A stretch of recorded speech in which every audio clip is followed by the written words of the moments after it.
So welcome to the inaugural event in our dream conversation on theory of, for, and by urban historians. And the first event being a Readers Meet Author session with Richard Harris on his fantastic How Cities Matter. My name is Carl Nightingale. I'm the coordinator of GUP, and I've been super excited to work with so many GUP members over the summer and into the fall to organize these conversations. From the top, I want to give a special thanks to the co-coordinators for the theory stream of these events, Rosemary Wakeman at Fordham University and Alexia Yates at Manchester University. I'm also really excited to welcome the two GUP emerging scholars who are beginning this, the second year of our program, our mentorship program with us. And those two are with us. So I'm going to shout you out right now. One is Tamer El-Shayel, whose project is on shelter, human settlements in the urban planet, the politics of scale at the United Nations Center for Housing, Building and Planning, 1963 to 1977. He's joining us from Cairo. And Daniela Samur, whose project is called A World of Books, Bogota and the Hispanic Atlantic, 1880s to 1920s, who's also joining us from Bogota. Note that there are other emerging scholars in this program who are associated with other conversations, and will have their own shout outs when those conversations become public too. I see Zhengfeng Wang, I see Vita Pivo on the screen right now. Hi, Vita, good to meet you. We'll see you again, hopefully a lot over the course of the year. And their projects, again, will be highlighted as time goes on. We also have some veterans of the program from last year when we started it. Let's see, well, they were, Nicole Gibson is also with us, also a coming attraction, and Michael Yeo from last year. And Michael Thornton, also this year's participant. So welcome all of you, and Zhengfeng Wang, also a participant from this year as well. So that's all really great. So thanks again to all of you. Note that by attending today, you will be entered into a lottery for one of 10 hard copies of Richard Harris's How Cities Matter, which came to me by very mysterious means. And winners will be notified by email when I can get around to it. I'm not going to spend too much more on formalities or on the many reasons that we're holding these events. I urge you to read the pages on them in the Dream Conversations on our website. Just note that the topics of these conversations are ones that we at GUP have been hoping to explore for many, many years and over many years to come. And ironically, the logistics of putting them together as in-person conversations at conferences made it actually harder to envision how we ever get to them all. And one of the truly annoying things about COVID-19 is that it offered us a quicker and less logistically complicated way of getting scholars from many parts of the world into some version of a room far faster than we could have followed if we followed our original multi-year strategy based on conferences. All that heightens the anticipation, I feel, for today's event. Quickly as a format, I'm going to stop talking in a second. Rosemary is going to introduce Richard. Richard's going to say a few words. Then we're going to try to divide the rest of the hour and a half or so into two parts. One focusing more on the core issue that we need to focus on as urban historians, that is cities and the urban. And in the second half, maybe switching, if it works, switch towards more questions of history and theory, more generally. Don't feel obviously constrained by that general idea, but we're going to give it a whirl anyway.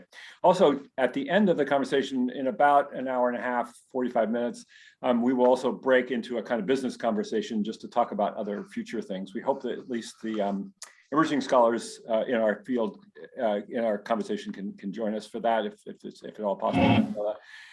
And Tamer, and if that, but all of you are welcome to stay with us, because we want to keep these conversations going forward, and we want to think about the avenues we could take. All right, that's it. I'm passing it on to Rosemary. Thanks again for joining us. Thank you, Carl, for that good introduction. And I'm going to be quite short as well. But I want to invite us all to have a very open-ended conversation about the city and the urban, and about the relationship between urban history and theory. So our purpose in putting together this particular thematic was to really take stock of what we mean by our terms and where we are as urban historians and the role that theory plays for us. So we mean a very open-ended, very vital conversation and discussion. Alexia and Carl and I have some questions to begin the conversation, but by all means, we are delighted to have all of you with us, and we hope very much to hear your questions and your comments and your contributions.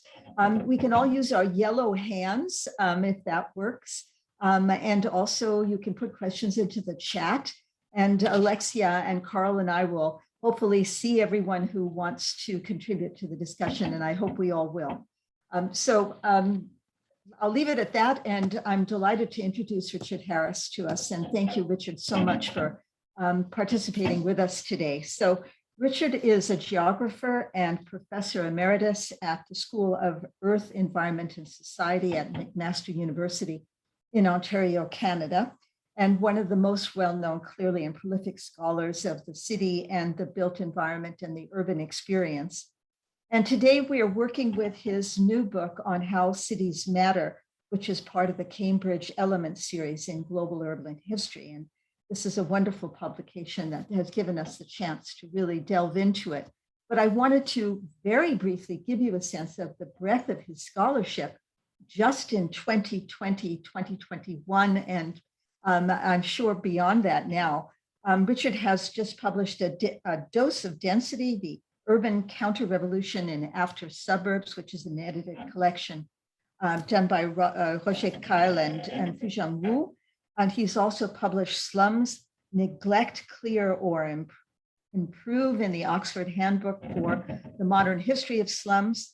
Also in 2020, Plus ça change, Neighborhood Inequality in Canadian Cities Since 1900.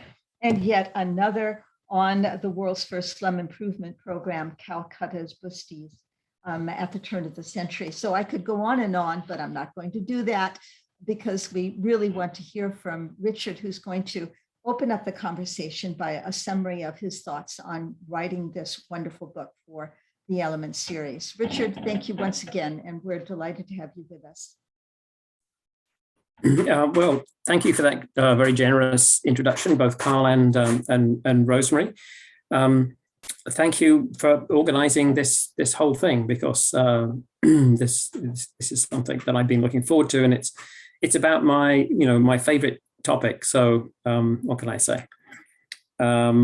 Rosemary mentioned that I'm a geographer, which is true. Geography trained, and I've always been in a geography department until we became a school of environment, et cetera, but I self-identify as an urban historian as well. And I mean, the conferences that I've gone to over the years have been overwhelmingly those of urban or of planning historians. So when I say we or whatever in the book or now today, I'm thinking of myself, let's just say, as a historical scholar, and just leave it at that. I will try to keep my comments brief, because I don't think people want to sit and listen to me waffling on for ages, especially on a Zoom call. It's bad enough in conferences, but on Zoom sessions, no. So really, let me just make some very general statements about why I wrote this book, or what I'm trying to accomplish. And there's really three things. The first is to encourage urban historians in particular to think more explicitly about the ways in which cities matter. And when I say cities, I mean any type of urban place. Doesn't have to be, nominally a city, could be a town, could be, as long as it contains sufficient size and density. And we can, if we want, have a discussion about how I would define urban, but it's, when I say city, that's what I mean. It's just a shorthand way of referring to urban places in general. I'm not saying anything new in terms of, saying to urban historians, hey guys, let's be thinking about this. People have talked about this on and off for decades. In Britain, Jim Dias and Richard Roger have been going on, or did go on about this, have gone on about this. In the United States, people like, well, all the way back to Arthur Schlesinger, but Eric Lampard and a series of writers since then. In Canada, Gil Stelter, pointed this out, or pointed out this distinction between what happens in cities and things that may be attributed to cities or urban places, as they say. And it's this I think is very important. I think it's a very important distinction, and it's very important that we as urbanists and urban historians be aware of and think about that distinction, what it is that we can attribute to the character of urban places. I think it's important for our self-identity, I suppose. It matters, I think, to the way that we live, because I happen to believe, and that's what the book's trying to show, that there are all sorts of ways in which urban places do shape our experience socially and economically, politically, culturally, and so on. And if that's the case, then it's important for not just us, but for everyone to be aware of that, just as we need to be aware of all sorts of other things that are important in our society. And I think perhaps for this particular context or group today, I think it's really important to be talking about this if we're thinking globally, and especially to use a phrase that Ananya Roy is very skeptical of, universalizing. I think that urban is a universal category. Its character, urban places obviously vary enormously from place to place in all sorts of ways, no question about that. But I think that they do share characteristics. And if we talk about urbanization or urbanism, in Calcutta as well as in Hamilton, Ontario, which is where I am, if there are urban places, that must be because they share something. And it's really important that we think about and are aware of those things that we share. So if we're making comparisons or connections between those urban places around the world, I think we need to be conscious, self-aware about that urban character. So that's the first reason. The second reason was really to bring to the attention, or remind, depending, I suppose, but to bring to the attention of urban historians the writings of social scientists, for the most part, who've written about this issue. Sociologists, economists, political scientists, cultural theorists. Some of those will be familiar to, I'm sure, everyone, any historian who looks at the book. But I would guess that quite a number of those ideas are not familiar to everyone. Maybe especially the work of economists and of economic geographers. And those especially, I think, I want to bring to the attention of people. But most of the book is about, it's divided up into a section where I talk about the social aspects of cities, another one on the economic, another on the political and cultural. Obviously, that's most of the book is sort of reviewing, is my take on the important stuff that's been written about those various things. I think I just used the word book. Cambridge hates us to use the word book. It's an element, but I hate the word element. Anyway, sorry. If there's anyone from Cambridge checking in, I didn't mean it. I take it back, whatever. And then the third thing that I was trying to accomplish, even though this is a series or one of a series of books intended for urban historians, I'm hoping, fingers crossed, that at least a few non-historians will read it. And so one of the things that I was trying to do was to kind of turn things around and say, okay, well, and what can urban historians bring to this conversation? And I mean, I think there's lots of things, but if I was to summarize two key things, I think the first is that urban historians, almost of necessity, just by the nature of what they do and how they do it, urban historians are aware of the dynamic complexity of cities. Sociologists, and maybe especially those economists, tend to focus on really, very specific aspects of cities. Whereas I think historians, as I say, I think almost of necessity, have a clearer sense, or at least try to get a clearer sense of the dynamic interplay between the various elements, the social, the economic, the political, the cultural, and so on. So I think that's one thing. And then the other thing is, of course, well, I mean, we take it for granted, but, cities matter. History matters.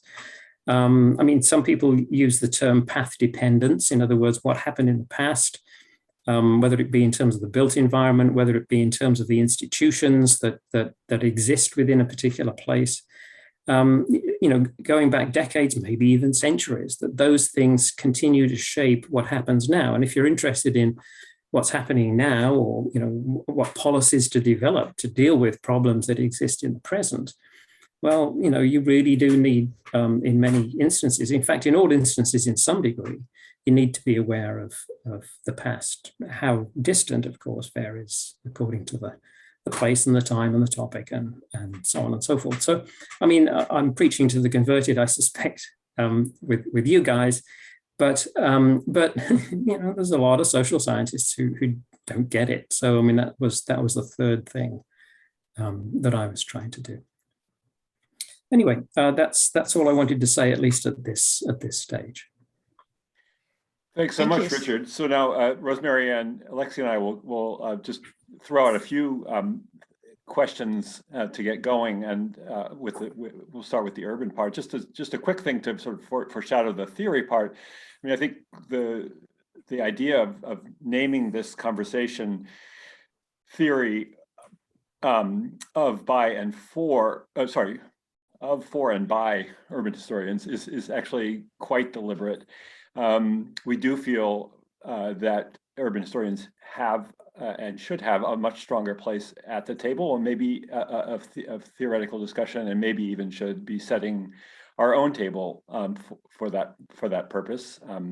And I'll elaborate on that a little bit later on. I'm going to start off, though. We really want to explore the sort of core of what we do, which is city and urban. And Richard's Element book is so fabulous at getting that conversation going for ourselves. And your first point of the three that you made, Richard, is the one I want to kind of push you on a little bit, because I think Ananya Roy is also correct in saying that in some ways the word city is an undecidable category. That it's what defines it, and it's what she calls a constitutive outside are only subject to deconstruction.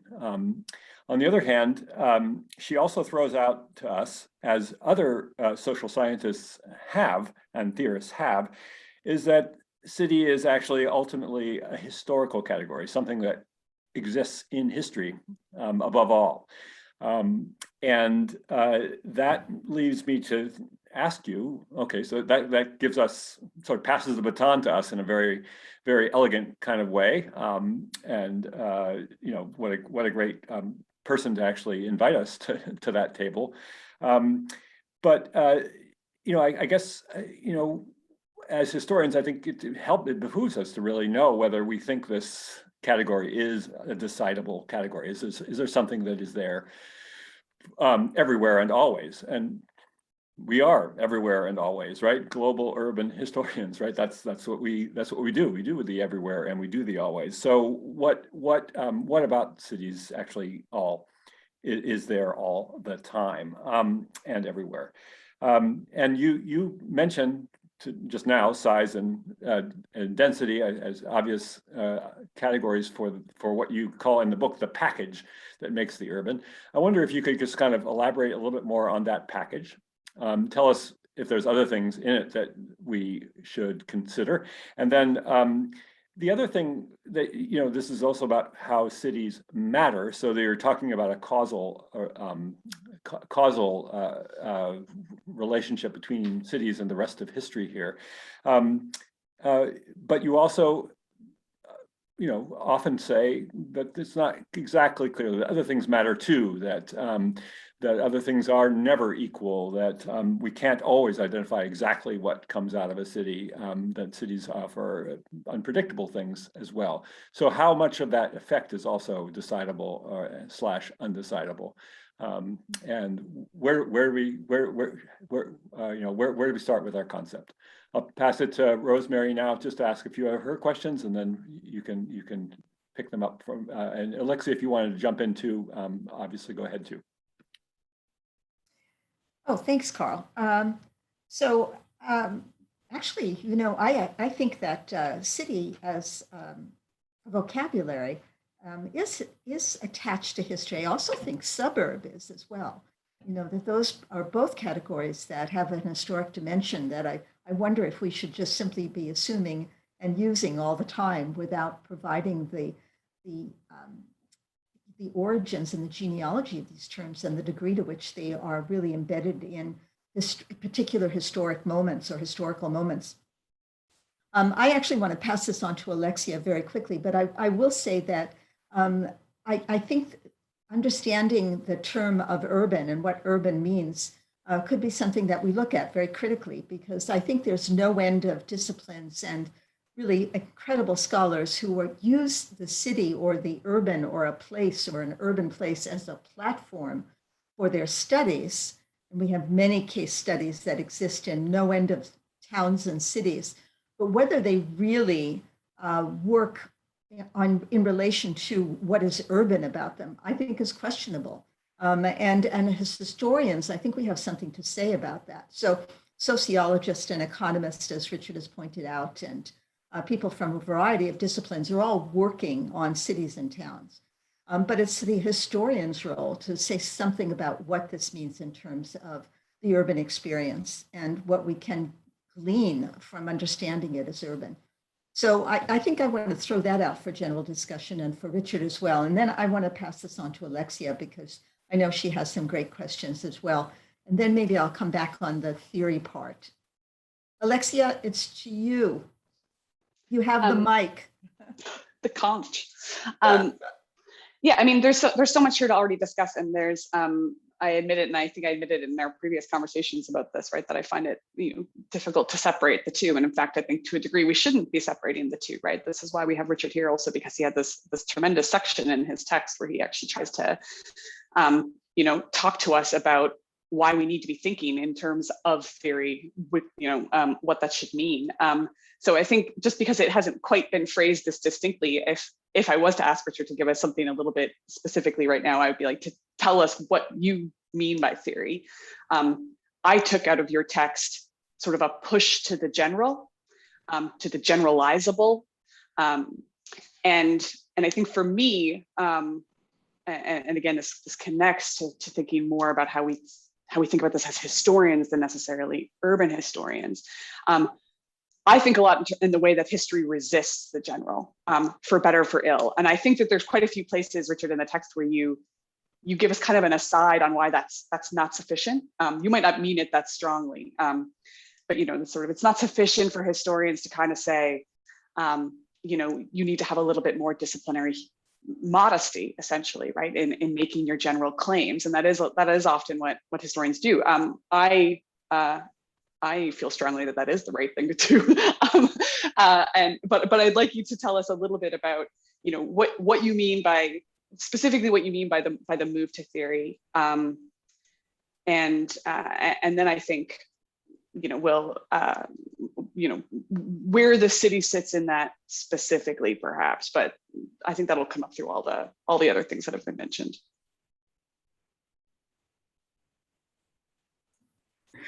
Phew. Okay. Well, yeah, there's a lot there, isn't there? Okay. And I'm not sure that I'm going to remember. I mean, I did make a couple of notes, but I'm not sure that I'm going to remember or certainly answer all of the different things that have been raised. And again, I am going to try to keep my comments fairly brief, because there's an audience, and I'm sure that you guys are out there with your own thoughts and interests and questions too, I hope. So I'll try to be brief. Carl, going, I think, to the first issue that Carl raised, well, okay, what is urban, right? Size, density, yeah, sure. That's a kind of a core base. But then from that, I think there's a whole series of consequences that follow from comparatively large, densely settled places. And I think that's true. I suspect that's true. You can go back 10,000 years. I'm going to hedge my bets and say, well, let's just stick to the last 2 centuries. But I would say the last 2 centuries, and yes, I'm going to say global, everywhere, that there are certain things that go with that. Now, certain things have been emphasized in the literature. I mean, Simmel talked about, the anonymity of urban life. Well, sure, that can be true for the immigrant who arrives in a strange place, doesn't know anyone. Sure, that's alienating. You feel anonymous. And there are experiences like that. But one of the other things that cities do is to create the possibility of community, new types of community, community forms that didn't exist and couldn't exist outside of an urban place. So yeah, there's the anonymity, but there's also the new types of community. And maybe as an aside to answer, using this as an example, answer Carl's other question was, well, are there some things that cities always do or just sometimes do? And how do we know, how do we distinguish? Well, it seems to me that there's an instance that the cities where all sorts of new types of community have developed for for particular reasons, there's other cities, urban places, where that hasn't happened. And maybe there's been other forces that have prevented it from happening. But nonetheless, it is still possible to talk about the city's influence, at least in creating those possibilities, even if those possibilities have been squelched by something else. But anyway, I don't want to get too sidetracked on that. We can come back to it. So yes, that's the social side of things. In terms of the economy and culture, well, cities are inherently, I say inherently because of the proximity of different types of people, the size, the density, making it possible. They're innovative places culturally, in terms of technology, in terms of economic change, in terms of politics. I could go on, and I mean, lots of this stuff has been written about. But what I'm saying is that yes, these are things that the size and the density in combination tend to, they're creating all of these possibilities, which are distinctive to urban places. Another thing that they do is that they create problems, right? I mean, problems of hygiene, sanitation, transportation, congestion, governance. And again, people have written about all of this, but it seems to me that that is inherently true. It's true of Calcutta. It's true of today. It's true of Calcutta in the late 19th century, which I have written about, and which Ananya Roy writes about. It's true of Hamilton. It's true of any place that you can think of, anywhere in the world. That there are challenges of governance, and it doesn't mean to say that those challenges will be met. I mean, that's a whole other thing. But they exist, and cities have to deal with that. Going back to Louis Wirth, obviously, some of what I have to say, certainly, and many other people have drawn on Louis Wirth's ideas. Well, he talked about size, density, and heterogeneity. And sometimes heterogeneity is interpreted as kind of an ethnic or diversity or cultural diversity, which, sure, I would argue that, yes, cities do promote that for a variety of reasons.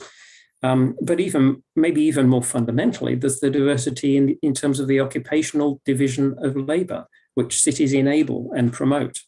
And so that is a heterogeneity of a different sort in terms of, as I say, in terms of occupation, skill, and all of the consequences that flow from that, which again can be social and political and cultural, as well as the purely economic side of things.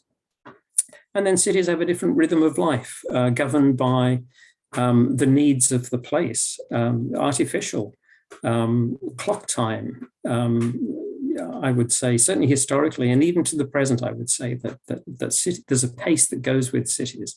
Interesting study of New Guinea, I think, compared rural areas with urban areas in terms of the pace with which people moved and acted. Studies of North American and European context, the same thing. The bigger the city, the bigger the urban place, the faster the pace.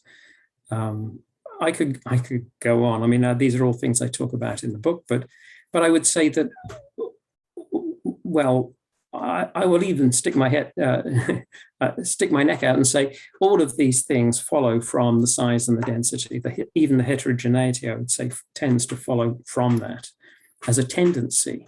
It's not inevitable, but we can come. I'm sure that some people may have disagreements or challenge. Well, anyway, let me respond to what I do remember too was Alexia made asked me about theory. I try not to use the word too much in the I'm going to call it a book. I don't care. I try not to use the word theory too much because a lot of people are intimidated by that. And to be honest, although I grew up as a social scientist and so I read lots of theory, sometimes I think, yeah, these are concepts. These are rather than, theory sounds almost too imposing. So I did deliberately play that down. But if you push me, which I guess you are, so thank you, Alexia. If you were to push me, I'd say, yeah, okay, sure, fine, theory. What I've just articulated, not maybe particularly well or whatever, but what I do try to articulate more fully in the book is an urban theory or a theory of urban places, put it that way. A set of interconnected, logically connected statements about the character of a certain kind of a place with certain kinds of consequences flowing from it. And one of the problems that I have with so much that is written, and I'm not even really primarily thinking of urban historians, I'm thinking about urban social scientists, is that they apply theory to a city, but it's not a theory of urbanity or of urbanism or of urban places. It's some other type of social theory. I'm not saying we don't need those other social theories, but I'm saying that if you're talking about applying to one of those theories in an urban place, you also need to come to terms with urban theory to see whether that has any contributing influence on what's happening and to help you explain what's happening. I kind of jumped from Carl to Alexia, and I'm not sure that I really have responded to Rosemary. But if you Rosemary want to push me, then please do. My memory isn't well. Oh, no. Let's not go there. Okay, thank you. Thank you so much for that. That's a wonderful discussion that we're having here. I'm going to say something very quickly, but then I want to open it up to the audience and see if we already have some questions. One of the reasons for this particular thematic is to think how we can develop really a self-reflective critical urban theory. We're very used to using theories that come from the social sciences, and there's many of them. Post-colonialism for the moment, or critical theory, is at the moment very important, but we're very used to using theory from other disciplines. And yet there's a sense, and Richard, you said this very clearly yourself, that history is overlooked even in plain view, right? That we really don't have a seat at the table theoretically, because we tend to be dispersed, and as Carl said, doing everything everywhere, right? And you can see this in urban history journals. There's almost a scattershot approach where you have a myriad of case studies, maybe special issues on particular themes, but we tend to just be everywhere at all the time. But how do we contribute to theory in a self-reflective and critical way is one of the reasons, one of the questions for this particular theme that we hope will go forward. So I want to leave it at that, actually, and open it up to the audience and see if this wonderful group of 25 people here have their own comments or questions that they'd like to pose and contribute to the discussion. Carl and Alexia and Richard and I have many questions, but we'd love to hear from you first and foremost as well. So either raise your yellow hand or just blurt it out, or just put it into the chat and we'll pick them up.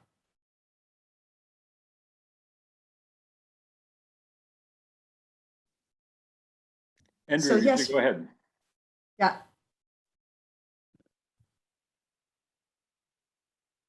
You're on mute. There you go. I say, Andrew, go ahead. Okay, great. Thank you. Just wanted to be sure. Richard, I think one of the many great things about this element is the way that you consistently, although you started with sort of a fairly traditional North America-centric kind of set of urban theories, is to constantly go back and say, all right, if we look at the global South, how does this theory work out? And I wanted to ask, were there any categories which, if you had begun with the global South and then tried to sort of acid test them against the global North, like what might have emerged differently if you had sort of done that the opposite way? That's a really good question, and remarkably, I do actually have an answer. One of the things that was supposed to, and in some people's minds still does, distinguish the global North and South, or developed from developing, whatever binary you want to use, terminology. One of the things that was supposed to distinguish the South was the extent of informality, the informal settlements, informal sector, different phrases, different, I mean, there's an ongoing debate about what informal can and should, how it should be defined, and it's unquestionably true. I mean, look at the squatter settlements, the street sellers and so on, who are operating informally, almost however you define that term. And that was supposed to distinguish places like, Lagos or Calcutta or Latin American cities from those in North America, Western Europe, or Japan, say. You only have to look. I mean, I've looked locally in Hamilton, Ontario, and yes, you can find all sorts of informality happening, at least if you define it in terms of people who don't follow the rules. I'm not talking about crime, outright criminal activity, but a few years ago, it was reported in the local paper that almost 1/3 of all new housing in Hamilton was being built before building permits had been issued. Well, in the South, that would be so. Well, this is typical. The inefficiency of government and so on and so forth. Well, yes, maybe that phrase is true for Hamilton as well. But the point was that the builders were wanting to get on with their job. They sort of figured they were probably going to get a building permit, so they just went ahead. Sometimes they got into trouble, but mostly no. In terms of secondary suites, that is to say, people subdividing homes and creating a basement apartment or something of that sort, happens all the time. And so much of it is not legal. At least it doesn't conform to the local building regulations, zoning, whatever. I could go on. And the same thing, I would bet, is true in every single city in North America, every single city in Western Europe, anywhere. So the point is, what I'm saying is that here's a category or a type of, let's say, urban development, but also economic practice, which is ubiquitous in the global South. I mean, and everyone accepts it as being ubiquitous, but it doesn't distinguish the global South. And so if you came from, if you came from Accra to Hamilton, attuned to the existence of informal types of activity, well, then you would probably see it. You would detect it, and that's a category. That's an understanding with all of the consequences that it has for the economy, for social life, and again for politics, obviously for urban governance. It has all sorts of consequences for cities everywhere, not just the global South. So, I mean, that is a big example, and a number of people, including Ananya Roy, incidentally, have talked about that, and Jenny Robinson too, I think. as something that, an understanding that can be brought from the south to the north, and which changes our understanding of northern cities, to use that phrase. I have also wondered as well whether if we begin from the global south, it changes our sense of temporality. In other words, we make these assumptions about what is considered a pre-modern urban experience or urban development, modern urban development, modernity, modernism, modernization, all of these terms that we use. But those movements and that evolution is not synchronous across the globe. So how does our temporality change if we take into account first the evolution of cities in the global south, and how could that lend a new understanding of temporality? Might be an interesting question to pursue. We have a question from Nicole in the chat that that might be interesting for us, and it's related, I think, to this question of informality that Richard has been talking about. And that is historically within the built environment of urban spaces, marginalized communities like the homeless have been made to feel that they are not part of the city experience or the urban experience. How do we begin to change this dynamic, or what do urban historians have to say about marginalized places, about marginalized communities, and how we can integrate them into our understanding of urbanity and the urban experience and the city? So I don't know what Carl, Richard, Alexia, would you like to take this on, or someone else?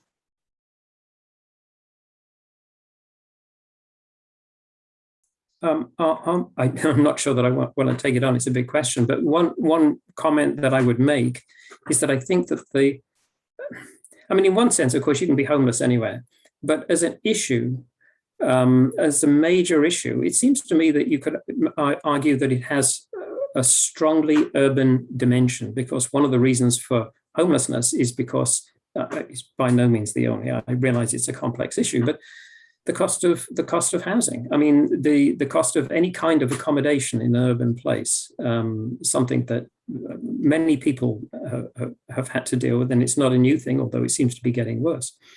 And the absence of alternatives. I mean, public spaces, if you're homeless and you're trying to find a public space, you can't afford a dwelling. You try to find a public space in which to sleep, well, and then you get moved on. And that, to me, that complex of experiences and frustrations, I would say there's a strongly urban dimension to that. I'm not uniquely, but I think that there is a strong urban aspect.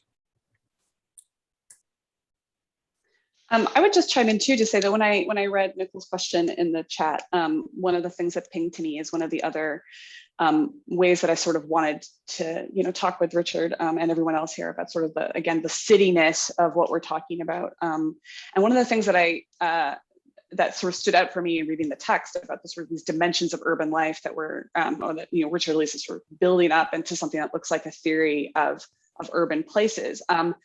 And you again talked about it a little bit when you mentioned Lewis Wirth there at the beginning, and alienation versus community, right? There were several places in the book where the notion of the collective and the notion that, of course, these urban problems that come up also require collective solutions came up as a sort of an enduring transhistorical, perhaps also global category or dimension of urban life. And paired with that is this question of, and so I wonder if you would agree with what the reading I took from your book there, but you come out strongly. One of the things you do say is, about cities quite strongly, is that they are not agents. Cities are not agents the way people or institutions are.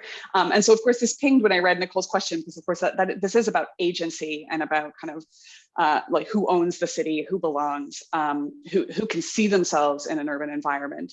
And the degree to which something is urban or is not is obviously very, is bound up in that.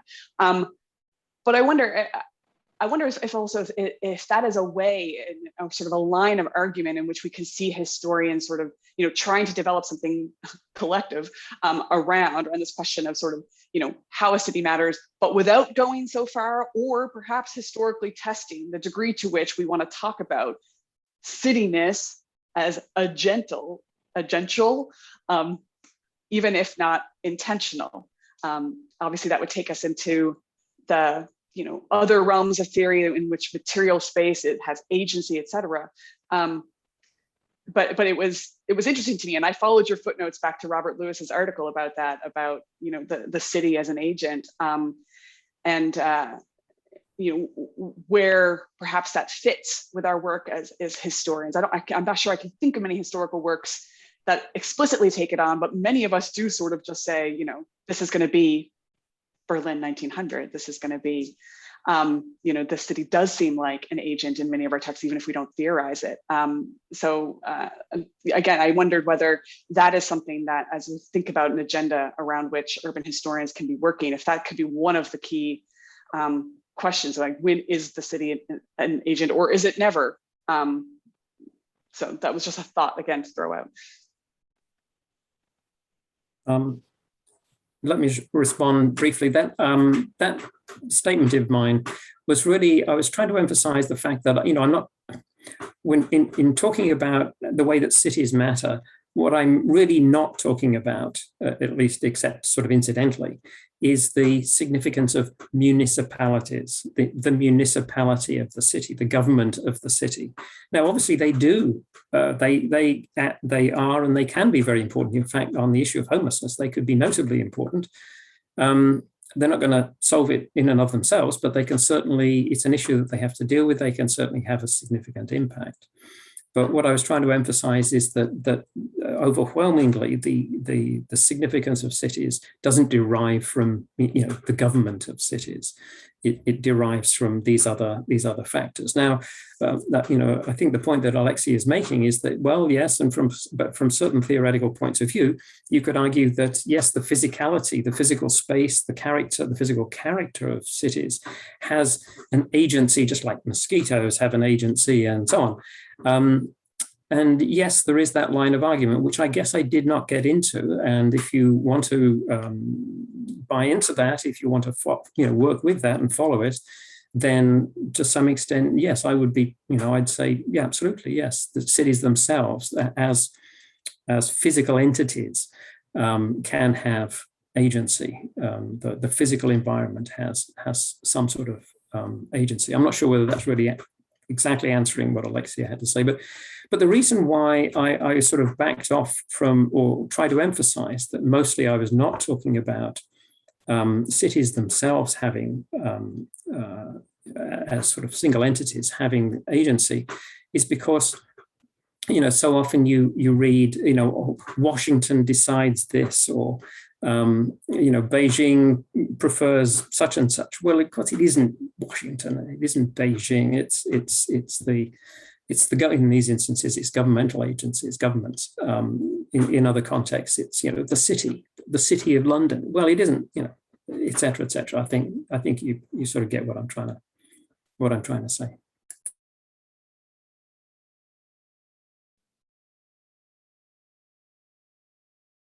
Michael, why don't you go ahead? Okay, well, thank you.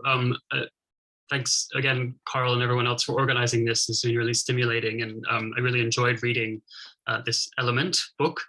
So thank you, Richard, for putting it together. I wanted to respond actually to a point you just made about the sort of the use of London, Beijing, Washington as sort of metonyms for other things, but actually it connects to a question I had about your book altogether, which is that yes, okay, we are talking about government agencies when we say Washington, DC, but is it coincidental that most modern states have concentrated their political institutions in capital cities?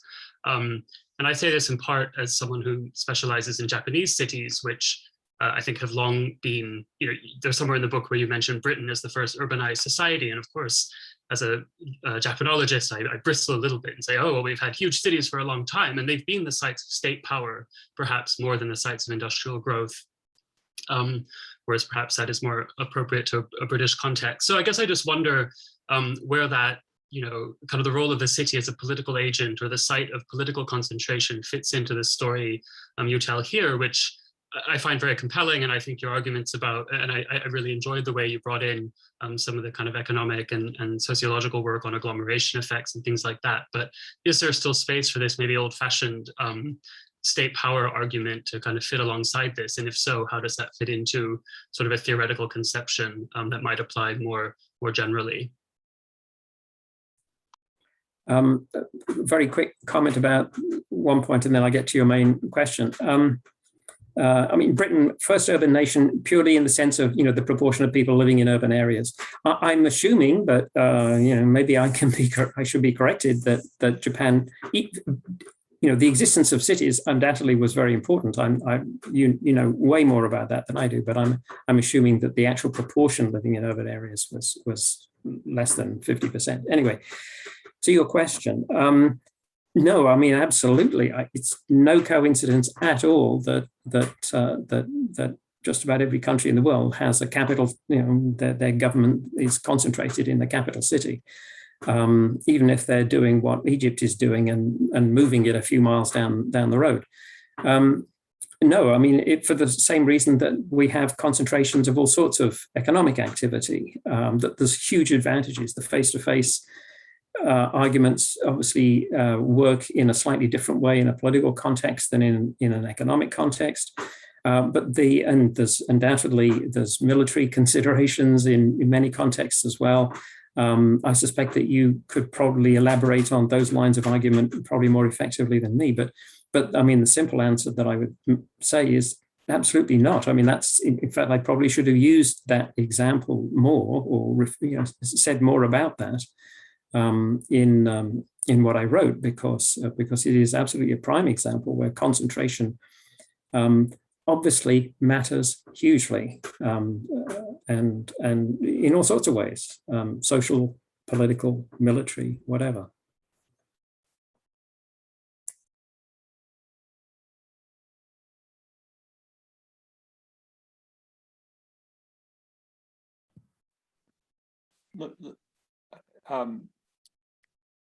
Could I just jump in on that particular point? You do make a distinction when you're talking about the causal or the effect of cityness between cities themselves, the people, and institutions. That's early on in the book, and I sort of wonder what would happen if we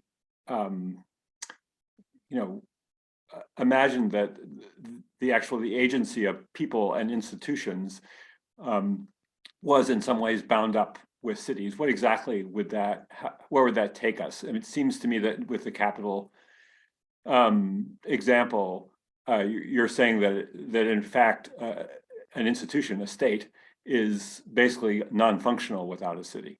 And I tend to agree. If you even look earlier than the modern era, the Mongols, they came out of little tiny tented camps. They gathered together in huge tented camps, made themselves into an army, and then, raised huge cities, and created the largest empire up to that point ever created. And once they did that, they needed to tax their subjects. And how could they tax their subjects from tents? They couldn't. So they had Chinese people come, Chinese urban planners come and created Karakoram, and then later on Chengdu, two gigantic Chinese-style capitals from which to rule this gigantic realm. It seems to me that is a kind of universal thing, that states need cities. It's not clear that cities need states, or that cities necessarily bring states into account, whatever a state is. But it does feel to me like that is just a sort of a foundational thing. But it also suggests that we can't really disaggregate cities from institutions from even people, because after all, those people are going to be the ones that are demanding, or in their very chaotic interchanges in dense places, demanding some sort of governance solution that will involve an institution. So I'm throwing out that we may be in a place where the three of those things are sort of so intertwined once you create a city, that it's impossible to disaggregate them as historical, separate historical causes for anything. Well, of course, I certainly agree what you just said, that they're all intertwined. I think that our task as urbanists, I think the task of urbanists, maybe the main task, certainly one of them, is to try to disentangle that urban influence, the difference that the urban setting makes too. You were just talking about government, or nation states or whatever, but to any kind of enterprise, economic, social, or whatever. And I mean, it seems to me that, I mean, obviously that's difficult to do because it's a hypothetical thing. You know, would America function without Washington, D.C., or with the concentration of political power in Washington? I mean, yes, I mean, of course, it's a counterfactual, and it's really hard to say. How do you know? But I think that one of the things that we can do in many contexts or on many topics is to try to imagine, okay, so I'm looking at this certain subject or issue, whatever it is, in a particular urban place, say, which is typically what we do. Well, one of the questions that you can ask is, well, would this be an issue in a non-urban place, in a rural area? Well, could this issue even exist in a non-urban area? And if you think about that even for a few minutes and conclude, well, no, I guess not. Well, then right there, you've got an urban element to what it is that you're looking at. You might say, well, it could exist in a rural space, but it couldn't take this particular form. So in other words, there's still an urban element, even though that thing could still exist. Now, I'm not sure as a mental exercise whether you could do that to the government of the United States or something. It'd be kind of challenging, but I think that for many of the kinds of topics that we deal with, including homelessness, which was mentioned earlier, I think that we could do that.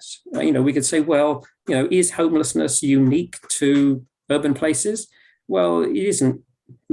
I don't think certainly unique to, but it certainly does take particular forms, and maybe it's more common in. And maybe there's more issues associated with it, or different issues associated with it, by virtue of the urban setting. And so then, once again, you've got this a stream of elements, that word, that come into play in an urban context that wouldn't outside of it. I want to be the iconoclast here, and because I love this conversation, and city building has always been a form of power. But I wonder whether urban historians are missing out on that gray arena that we often now call informality.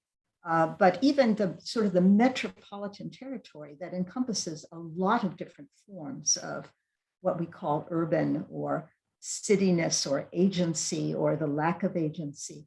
And it's often here, I think, that the question of the relations of power can be most interesting, because in fact, we're talking about peripheralized populations often, people who are outside of the structures of power. I'm even thinking about something like refugee camps that are meant to be temporary and somehow become permanent, right?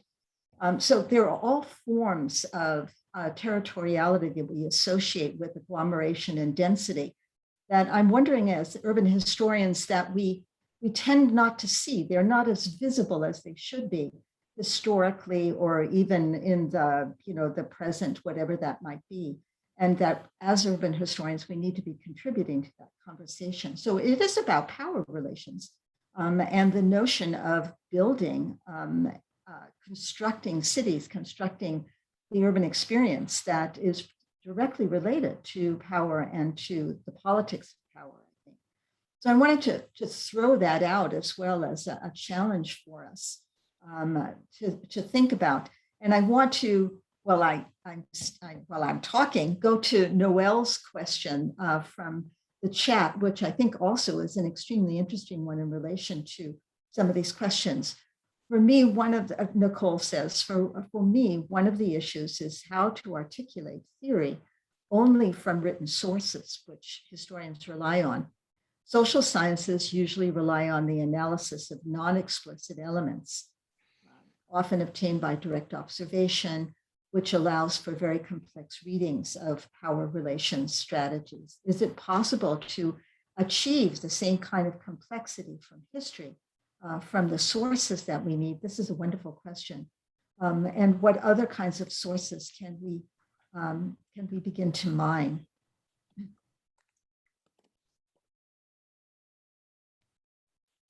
Andrew? I mean, I have like a ready-made answer to that, which I think both responds to the question and highlights one of the best examples in Richard's book of, you know, ways we can think this through very clearly.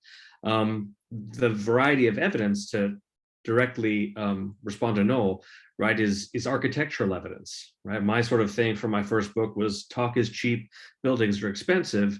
And there I was really influenced by the work of others who, for example, right, so getting back to the thing from Richard's book where he says the status of women changes pretty dramatically, specifically in cities. And he says this is, you know, most clearly demonstrated in the United States, but then he says, here's how it works in Canada, here's how it works in sub-Saharan Africa.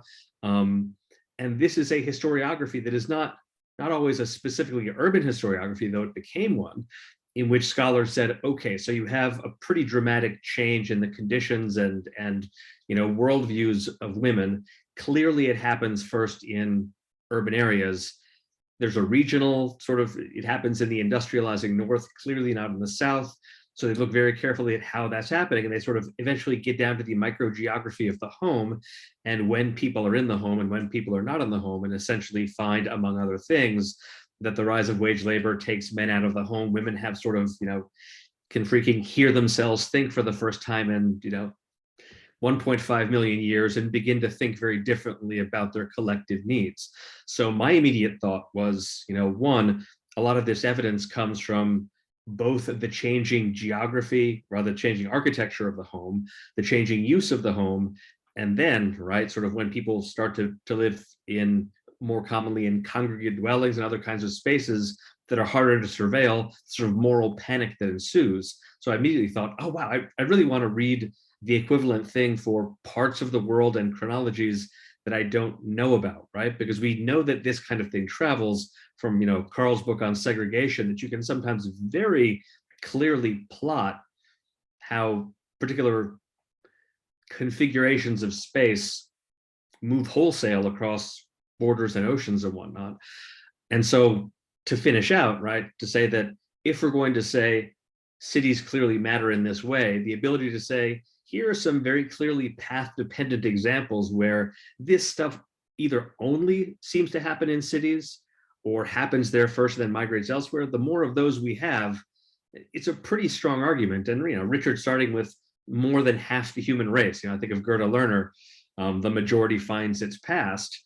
That's a pretty good example of, Rosemary, as you said, marginalized people who are very marginal to power, who are very marginal to naming and building and whatnot, who become much more influential very quickly, right? So, you know, that was measured first by women's historians in terms of things like rapidly dropping birth rates, but that's also happening around the world. So I think really deserves our attention.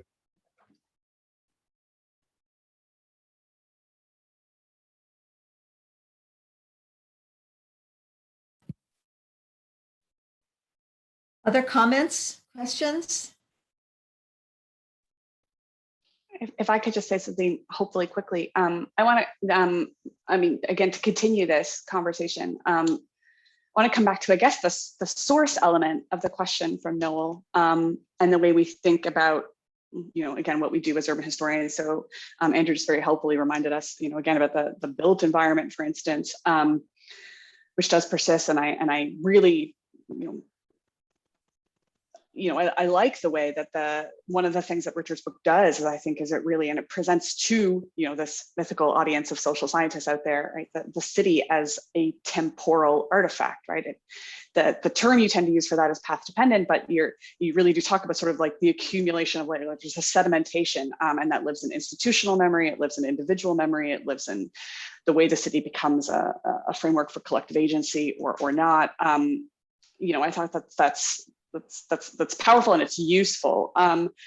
one of the ways I read the story, and I kept coming back, I kept putting in other frameworks, and I kept thinking about it, again, thinking about sort of what do we do with our urban case studies and how do we wrestle those into sort of making bigger claims, if someone's interested in that. And I kept thinking about, of course, this is the micro history, macro history discussion, right? This is micro and the global. And I thought about it a lot in those terms. And so, so when people talk about micro histories, for instance, often one of the ways I think Francesca Triboletto talks about this, right, why we should persist in doing them is to make sure that we are explicitly always problematizing scale and that we are talking to big, in her view, right, kind of like social scientific questions.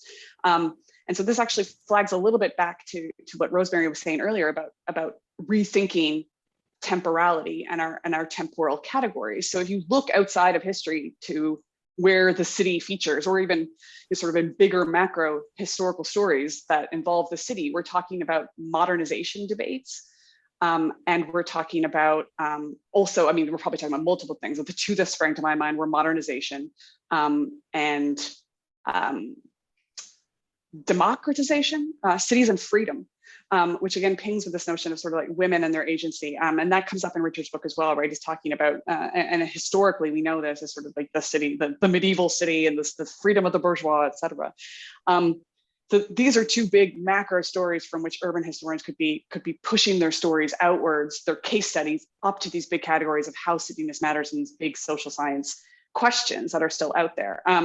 I wonder if there are others that we could come up with here. But then I also, again, to say what I want to say at the beginning, to come back to the source question, right? Sort of like what this is fundamentally, of course, is as we push it up, as we push to the general, how much re-theorization of our archive has to be involved in that. And again, we're not alone as urban historians in trying to do that. Anyone who's trying to do global history, the question of the archive is central to it. But there's something about, I think, the particular and the story of freedom and emancipation, if we can tell it, that I think sort of, weighs politically on local studies, and as a reason why many people want to do kind of the local study, because it's useful to particular communities seeking particular kinds of justice, that I think might resist that general. It might resist the move outwards. So yes, again, to just maybe flag our discussion back to this, the concern with, what does our source base look like, and does it in some ways kind of refuse the macro or the social scientific? Richard, I want to give you the opportunity to respond to that if you'd like. We have a question from Daniela as well. Okay. There's no question. It's obvious, and everyone listening in knows that there are challenges to historical research, particularly as you go further and further back in time.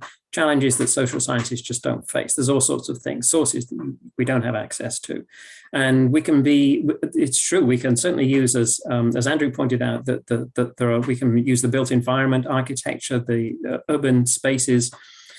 Can tell us a lot if we know how to look at them, but there's still a limit to that, and there's gaps and so forth. I just want to flip it around and say, and it's not really something that I've reflected on very much, but I'm wondering whether there are also certain advantages to not being overwhelmed by the amount of potential information on any given issue that's current. In other words, if we're looking at something that happened 50 years ago, well, there's a more or less finite number of sources, materials, ways of coming to terms with it. And just have, of course, there can unfortunately be significant biases in the materials that are available. I get that. But one advantage that we do have is perspective. And looking back at something that happened 50 years ago, of course, we have the perspective of the present, which is not the right perspective, but it is a perspective, as opposed to things that are happening right now that social scientists are trying to come to terms with. And we are all, everyone is bound up with those things that are happening right now and making all sorts of assumptions. And just having a perspective on something by being distant from it, even if it's only 10 years, let alone 50 or 100 years, can have its advantages. I'm not disputing anything that's been said or really I'm saying something rather different, I think, that we shouldn't, beat ourselves over the head and say, oh dear. Well, we should do that, but we should also say, yes, but there are certain kinds of advantages to having a more distant kind of view of things. And it's a perspective that we need, not just in understanding the past, but also in trying to make sense of our present as well. And it's not just us, of course, who are trying to make sense of that present, but everyone else. So, we have upsides as well as downsides. That's all. Daniela? Hi, thank you. I think I have like a comment and a question regarding because Richard, you mentioned in your element book that one of your main concerns or projects is to test our assumptions, right? Like that we should think about theory because it helps us to think about our assumptions in terms of how we think about places, how we link places, how we compare, how we use vocabulary and the like, right? And I was just kind of wondering in our previous conversations about like categories, for instance, from the global south, or like how we can think about comparisons.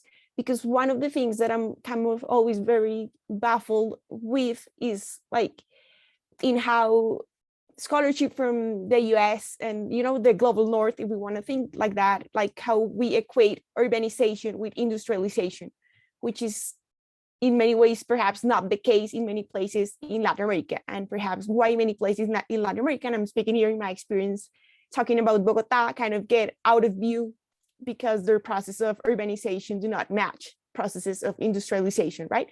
So I think here this kind of poses the questions about temporality and how we define, for instance, this thing of the industrial city. But in here, it comes a question as well in terms of like for you writing this book, which were kind of the assumptions that you found more challenging or more difficult to kind of perhaps decenter. And I'm thinking here because about how you speak about the idea, how we kind of grapple with binaries, right? Global South, developed, underdeveloped, and how that either hinders or favors comparisons, which is kind of your case at the final of the book, right? That we need to compare.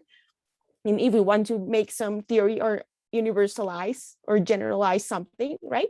And I'm thinking here both in the idea of binaries and what you pose about the idea of continuum, right?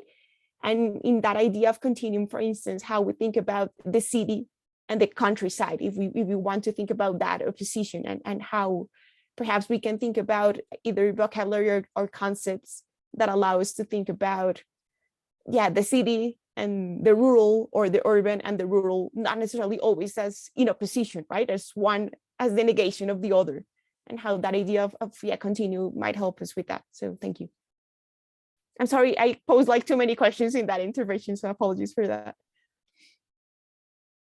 This takes me back to the very beginning of our conversation when Carl and Alexia and Rosemary were throwing all sorts of things at me, and I'm sure I didn't answer any of them. But that's a really good question, or a couple of really good questions right there.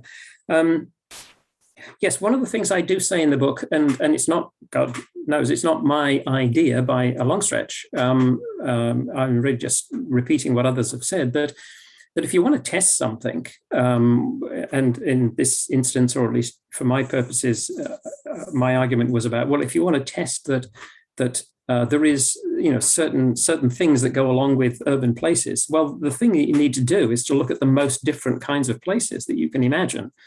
And if that thing, whatever it is, exists in both or multiple really, really different places, then that's a clear sign that this would seem to indicate that what we're talking about here is something that's generically, universally urban.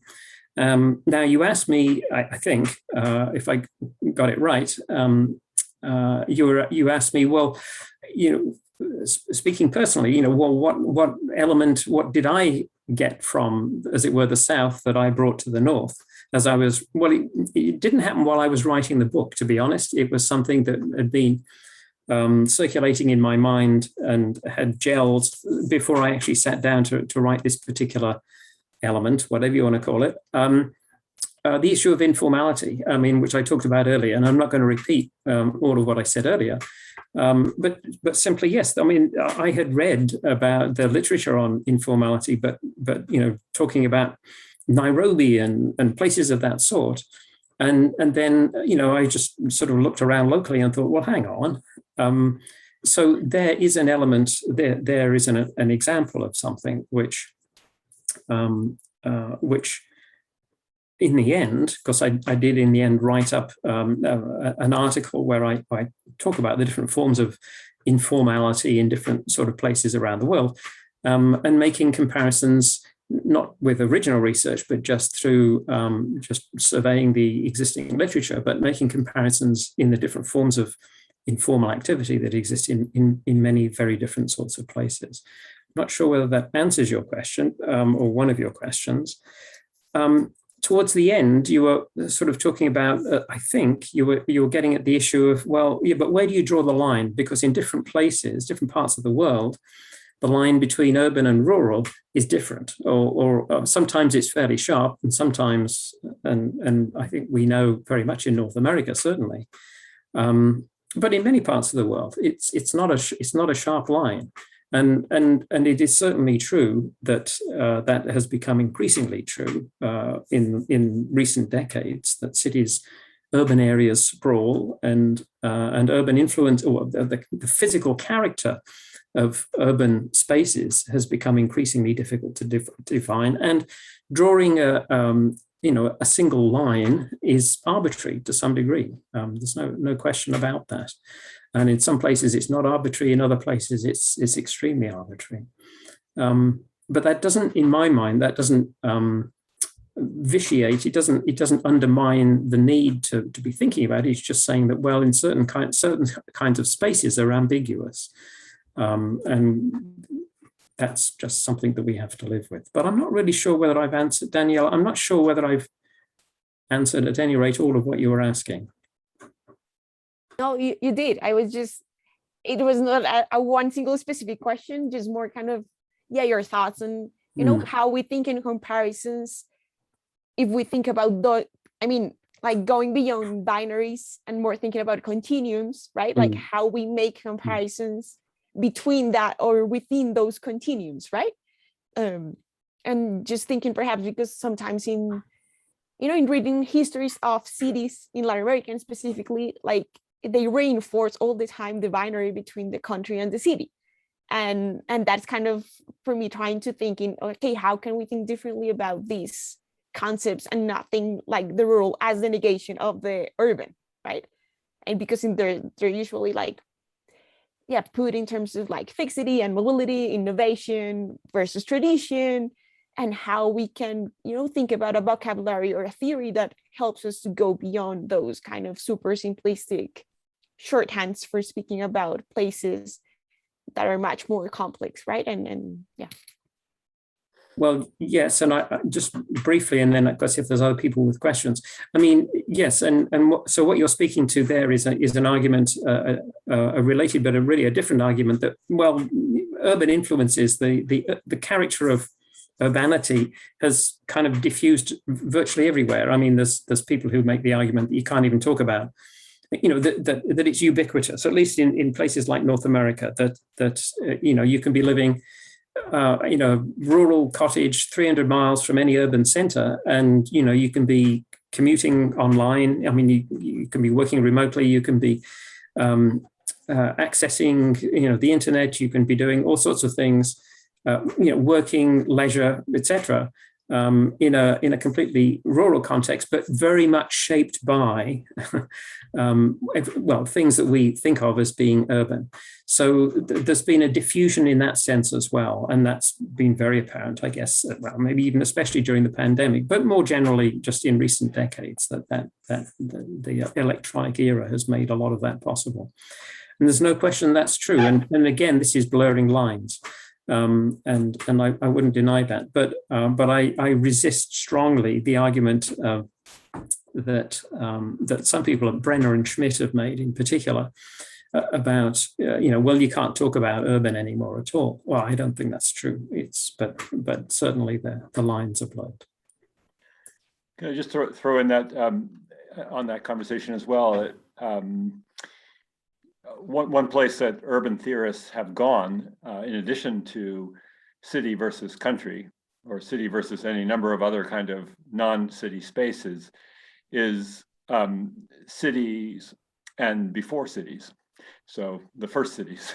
And it's so interesting to see theorists, especially converging on archaeology for this project. There are many, many aspects of urban theory get built out of sort of reading into what archaeologists say they found in, or what theorists read archaeologists saying what they found in certain ruins far away. And archaeologists also, just like urban historians, have been somewhat resistant to theory. They've been notoriously focused on the dirt that they dig up in one particular place, just like the same things we do with our archives on some level. And so that is another place to go. The problem is that Daniela's point is very, very clear that those ruins are themselves lie on spectra, very, very complex spectra that go back and forth between getting bigger and more dense and then disappearing and dissipating and then coming back again and then sort of going back again. It's over thousands and thousands of years, far, far longer than our preoccupation between 1850 and the present, for example. This is over millennia, literally double millennia, triple millennia. So that's another place where we could see these things going on. But one other thing to just throw out there as a kind of everywhere and always kind of thing might be just the elongation of our spectra. In other words, going from societies where there are a bunch of villages there are societies with a bunch of villages and some what they call macro sites or mega sites that are not necessarily quite urban. They're often called proto-urban, which gives me the willies about teleological concepts, and then places that actually have something that is far larger, far more complex, far more all the things that you say, Richard, about what a city is. Once you get there, you have a society with a spectra of habitats that is just so much more. It's just wider. There's more going on there, and there are now also relationships between all those habitats that are extremely complex. That also, to some degree, determine the degree to which there are sharp boundaries between them, and visibly sharp boundaries are not between them. So it seems like the variable of the variable variety of habitat also could be brought into as a way of kind of fleshing out the idea of there being cities. I want to refer to Parker Everett's comment in the chat here because he's raised the specter of capitalism for us. And he suggests that I'm struck that while people have mentioned the economy or the cost of commodities, capitalism as a historical development and as a form of social life has not been mentioned. I suggest with Neil Brenner and others that capitalism creates the conditions of possibility for the generalization of universal categories that people seem to be seeking. So this is another case, where we have just an enormously strong theoretical framework around which to understand the urbanizing processes and the urban experience that as historians we need to respond to. So Parker goes on, we can use the category of urban because of the way that capitalism generates global social relations with local permutations that shape various examples, right? And he also refers to Lukács and the Frankfurt School as a way to understand capitalism as part of this broader and longer genealogy. So this is an important question, I think, because it is exactly in part what this theme is supposed to generate is responses to these kinds of really strong theoretical frameworks and what we have to say as historians in response, rather than just simply using these, which is great. What is our response, or how are we contributing or adding to to this theoretical narrative? I'm going to respond from my point of view, which is that, I mean, I take it as, I mean, it's axiomatic. I mean, you can't understand modern urbanization and cities globally without coming to terms with or understanding it in terms of capitalism. That's almost tautological. If you were to ask me to point to people who have tried to bring together those the urban and capital, then I would say the work of Alan Scott and Michael Storper, who I talk about in the book, sorry, The Element. I think they have done a very, very excellent job. Now, Ananya Roy has some criticisms of the way they've done it, and sure, we can pick holes in some of their elements, but they do so in terms of the land market, the urban land market, and they make arguments about the distinctive qualities and character of that market, the existence of externalities, which is a term that economists like to use. Not only economists, but it is very much framed from their point of view. And the dynamics of that, the existence of externalities, that is to say, uncompensated costs and benefits that are felt by neighbors, especially by close neighbors to particular properties. But the whole dynamic that they talk about is based on an understanding of, essentially real estate. I mean, Alexia can tell us about this. The character of the capitalist urban land market. And Ananya Roy's one of her arguments against it is that yes, but there are places in the world where that market works very differently than it does in Manhattan, which is undoubtedly true. So then it becomes a question of trying to understand the interplay between the forces of capitalism as they are worked out in the land market and these other sorts of influences, powerful influences, depending on the place and obviously also the time. But my immediate response to the comments that you were passing on there was, yeah, absolutely, we have to talk about capitalism, but one of the most productive ways and a very distinctly urban way, I think, has been articulated by those two folks, Alan Scott and Michael Storper. We have a question or comment from Tamara Rashia. Hi. Is my microphone working? Yes. Can you hear me well? Okay, great. Thanks, Carl, Rosemary, and Alexia for facilitating this indeed dream conversation.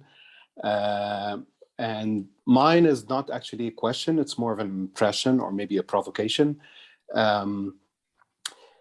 It seems to me that the conversation is kind of gravitating towards two poles, and one of them is the point that Richard has been pushing, which is beyond the complexity, the path dependency, and the contingency of historical, like spatial historical phenomena that we call cities.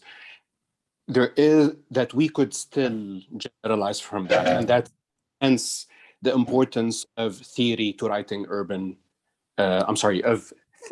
Theory to writing urban history in different places or about several places at the same time on a transnational or on a global scale. The other pole seems to me that the one that Carl, Rosemary, and Alexia, if I heard you right, has been pushing for is that it's not only that the city itself or social phenomena is temporal, it's even that the language with which, the conceptual and the theoretical language with which we understand that is in itself a historical phenomenon. And I'm wondering if this polarity is an artifact of us juxtaposing theory to history, which I think might be useful to convince historians to read more social theory or vice versa for economic historians to know more about historical specificity of cities and their spatial conditions. But beyond that point, I'm wondering about theory itself as a historical phenomenon in the sense that when a certain school of thought is thinking about agglomeration in a specific way, and sometimes not only analytically in a specific way, but also normatively, for instance, like Edward Glaser would think about agglomeration economies as something that is predominantly positive, and that's why it should be pursued as a development policy. That this is in itself is an outcome of a specific historical and class position. Let me just give you an example. So I'm interested in the history of how UN and other development organizations were thinking about cities and urbanization in general through the past decades. And it was really striking to me that for at least 2 or 3 decades, from the 50s probably till 80s or 90s even, they were thinking of the pace and the scale of urbanization, particularly in the global south, as a problem they had to deal with. They had to deal with not only that national governments had to deal with and control, but also that there should be some kind of a global or international policy domain directed to the social phenomena. And fast forward to the current moment where we're thinking about urbanization and even mega cities and as the site of the problem as well as the solution. So one might account for this intellectual shift only that there has been a growing awareness. But I think if we think of it this way, we would be thinking of theory in an ahistorical sense, saying that those who are holding one or the other theoretical position on the scale and the rate of urbanization just are building those analytical positions because of what they know, not necessarily in the historical moment in which they're coming, the institutional and the power positions in which they are embedded. I'm not sure that this is completely clear. So maybe like just to put it in short terms, I think urban like intellectual history would really force us to move beyond the juxtaposition of theory and history as two separate domains. So sorry for the long comment. Super appreciated, Tamara. I'd love to hear what people have to say. That's an extremely challenging set of ideas.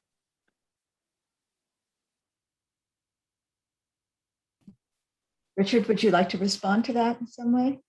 Thank you for that, Tamara. Well, I'm not sure that I fully grasped all of what you were saying, to be quite honest. I think it's true that I would not want to draw a line between theory and history, where we're using the term history to denote the work that historians or historical researchers do, because you can't do anything without implying a theory, or at least concepts, let's put it that way. Now, I don't know whether that's my response. I don't know whether I'm responding to the core argument that you were making, Tamer. But certainly I don't, or put it this way, all I was trying to argue was to make more explicit, or to think more explicitly about the theory that may be also implied in what you're saying. Obviously, I was trying to make the argument, yes, it would be a good idea to go look at these other people who've written theoretical statements about different things, sure, but also in so doing, and I guess I didn't make this explicit, in so doing, you are unavoidably being forced to think more explicitly about the assumptions that you are making about whatever it is that you're looking at. So that's my response, at least my understanding of what you were saying. Yeah, and I just to add to that, I think it's a wonderful idea to think about how to contextualize theory and place it in historical context, and to be certain that we, as urban historians, don't fall into the trap of using a vocabulary and using a theoretical framework as an abstraction that somehow or another can work anywhere at any time in any place. because I just personally, I don't feel that that's the case. I think some of the vocabulary and the theoretical frameworks we use in the global north does not work when we look at it globally. And so we repeat the same patterns and we repeat the same methodologies, the same sources that we think we can use anywhere, anytime, any place. And so I would urge us, to be very careful about that. That's in part why I think reviewing our narrative and reviewing our vocabulary and our temporality would be a useful thing to do to clarify that. So I must get off my soapbox though and give someone else a chance to get on their soapbox. Great, this has been a great discussion. Alexia, do you want to go on with this? I mean, I think we probably don't have a lot of time for me to go on with it, but I just wanted to maybe point out the way that Tamer's comments kind of dovetailed with the end of Parker's comments in the chat, right, where Parker was really talking about Lukács and how it, can help illuminate kind of this, well, one of the pattern of capitalist thought, right, being that we think in these dualities, and that, I think it does ping with, or it connects to, I'm talking in a way that I always get angry at students for doing, because I'm not actually explaining the character of the link, but there's a link between the way he's urging us, really think about sort of the historical specificity of language in a certain way, which I certainly am arguing for, but it's not all that I'm arguing for. And then, of course, to relate that to specific kind of modes of social life, modes of production in a given moment. We're able to think in these terms because of the specific dynamic of capitalism, possibly. So I think that they come together really nicely. And I suppose I just wanted to say then where I wanted to think about this even more kind of radically, or possibly in a grumpier way. One of the things that I thought is one of the parts I found most persuasive in Richard's book is it's argued to historians. I don't have a horse in the game of whether a social scientist listens to us. And I can articulate that even more extremely. But I do think the notion that you sort of like, is there a way that we can come together into a more coherent set of concerns that can sort of more aggressively orient the kinds of studies that we do and the kinds of knowledge that we generate and the reasons that we generate it. I did find I saw the need for that. I identified the need for that in reading Richard's book. But I did think, I think one of the things we need to think about when we want to talk about a theorized history is what we think history is for. And I think there's a degree to which the path dependency argument that Richard makes is really strong, and I think does speak to people who might not necessarily think in historical terms. But there's a way in which, to me, it's not necessarily a vision of what I see as history's kind of most exciting contributions. And so I think we just need to, again, this is only a primer for how our conversation will move forward in coming weeks. But it is to think about sort of, I do not think that the purpose of history is to provide data for a social scientist and to tell them whether they're right or wrong. And I don't think that Richard would think that either.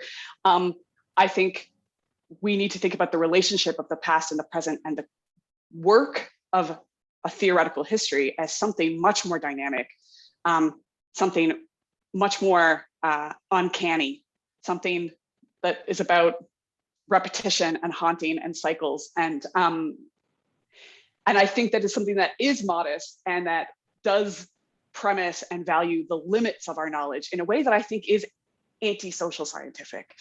So I wanted to pose that provocation and say, when we think about what we want our history to do, what we want historical inquiry to do, I think breaking down and deconstructing, to come back to Rosemary's word at the beginning, might mean that door of social science just always stays closed to us.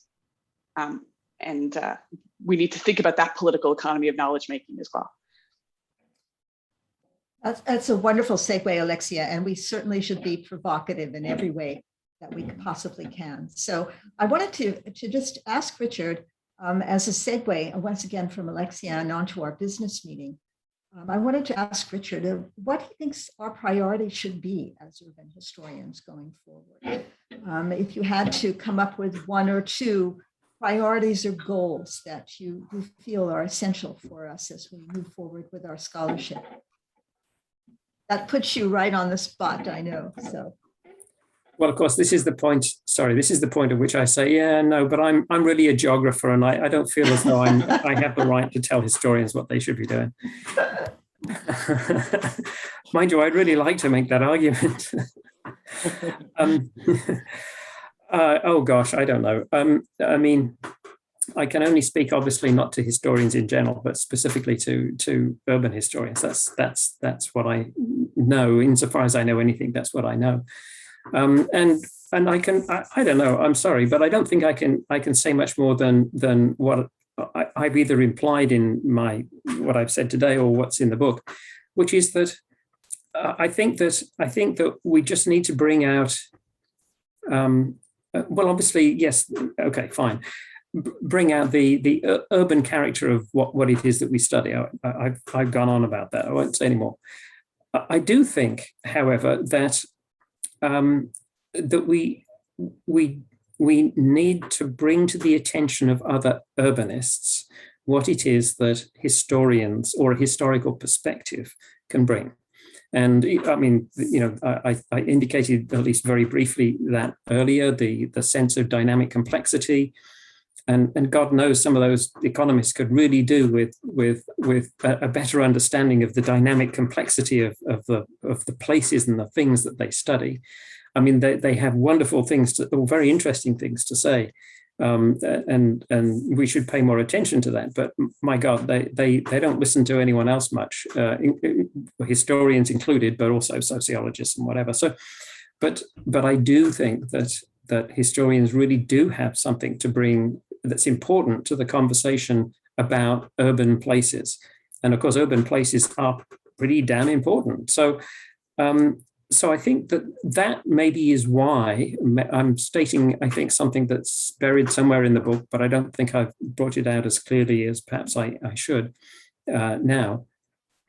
That, I think, is why we should be reading the work of social scientists, those sociologists, economists, etc., so that we are better equipped to persuade them. And that, yeah, no, I mean, that's not the only thing we should be doing.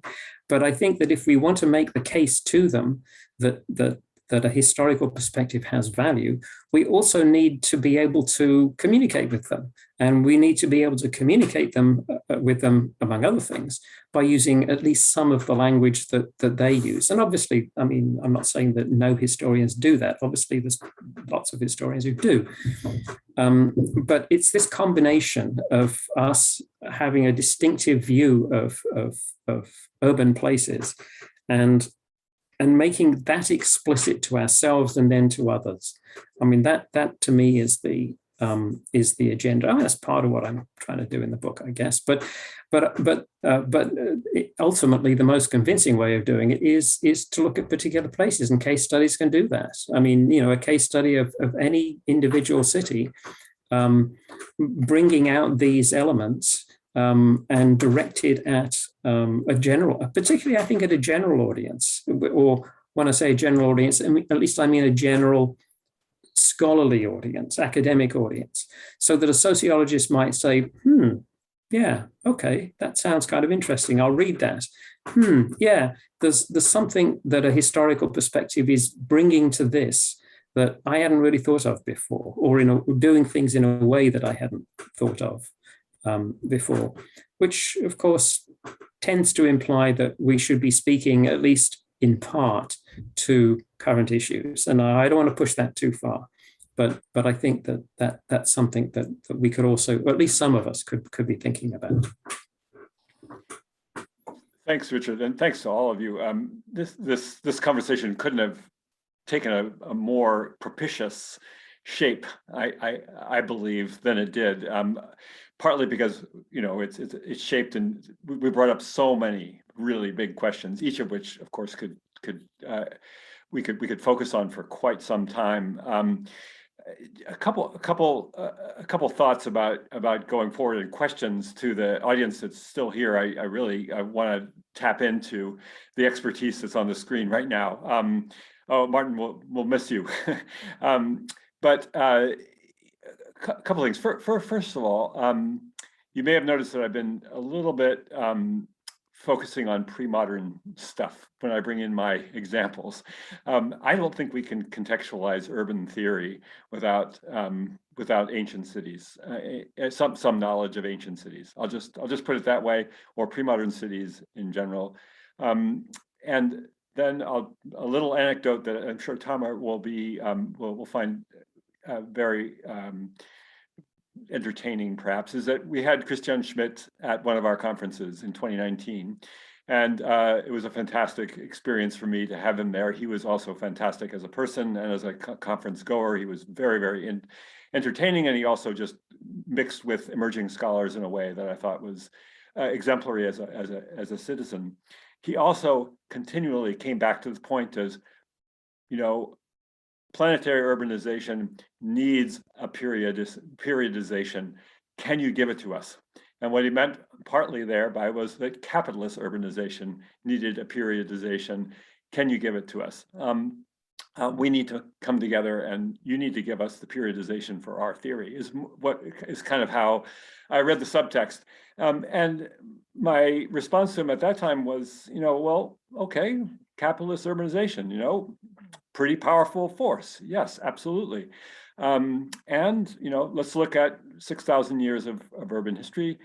So was Buddhist urbanization. So was Hindu urbanization.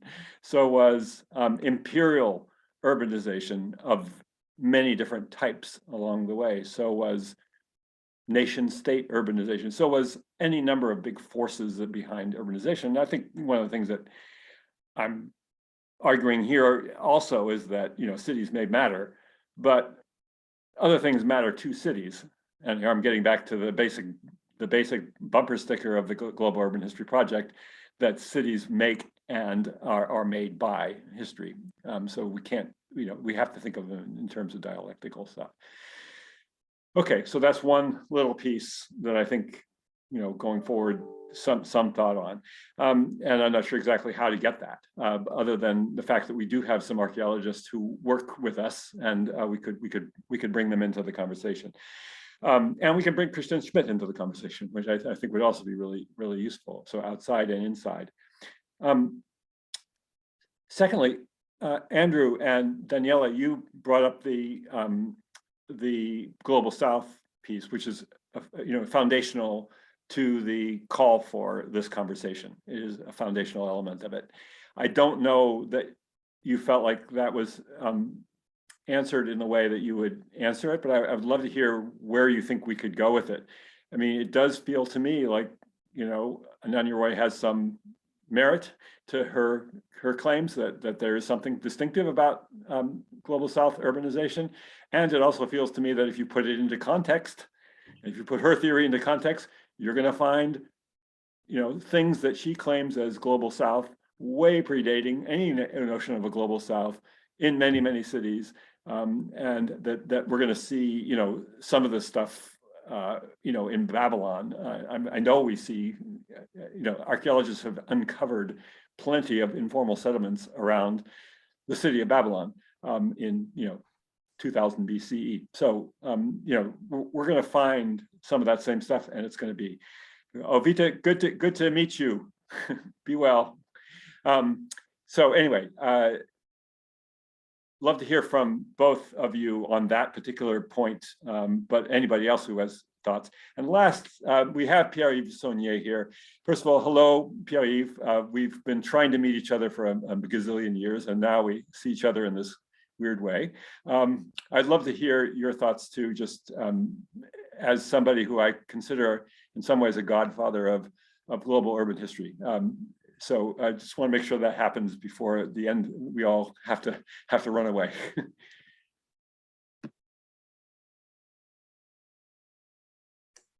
I'm happy to go first and be very brief. Just that over the past 2 or 3 decades, a great deal of self-conscious urban transformation and urban research has been happening in places like Bogota. My mother was born about 50 miles from there, so I also feel connected to it personally as well as intellectually. And just finding ways so that people doing global urban history are aware of the trajectories of some of these places, right? Not to sort of fully tip over into presentism, but the ending trajectory of what cities mean is very important in Richard's element/book. And to have a more complete sense of what that looks like is indeed very important.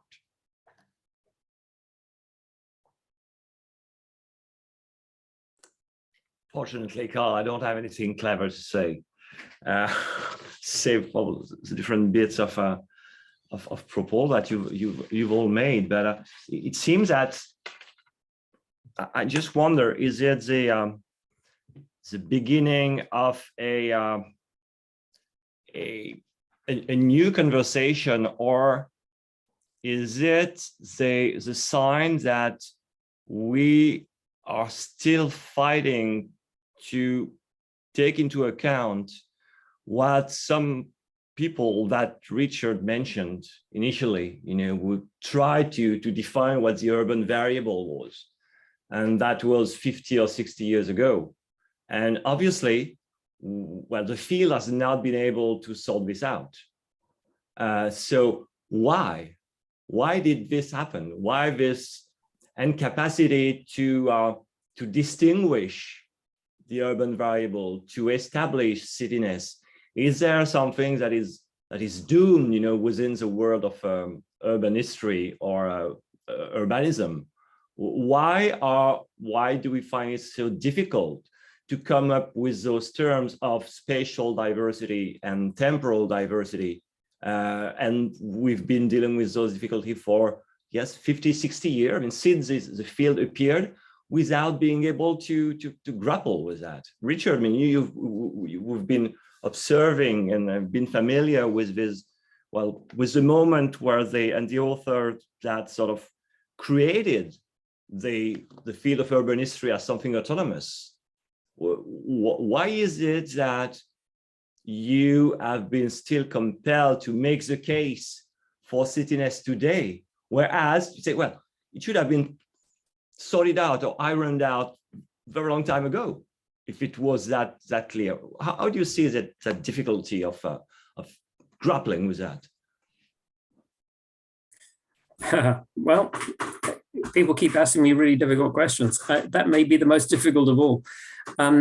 It's certainly not, one comment that I would make is that it's certainly not just urban historians who've had a problem figuring this out. In fact, I don't think urban historians have been any better or worse at it than anyone else. The sociologists did have a really good go at it back in the 70s, early 80s, and then kind of backed off for the most part. I mean, people like Fisher have still been thinking about it and as a sociologist, and that's been useful. But no, I mean, the larger question is, well, why is it that urbanists in general have not it's not even so much that they're wrestling with it; they've mostly abandoned it, or they're not. Most of them are not even thinking about it. Why that is, I don't know. I mean, one type of answer might be that figuring it out isn't easy. Of course, that's true for all sorts of things. It's true if you're interested in class or ethnicity or gender or whatever. But maybe those things, I don't know. I can't say that those things are easier to come to terms with. That would be pretty bold. I think that the one thing, however, that being an urbanist does is it, at least in principle, it forces you to, I mean, unavoidably, cities do bring everything together.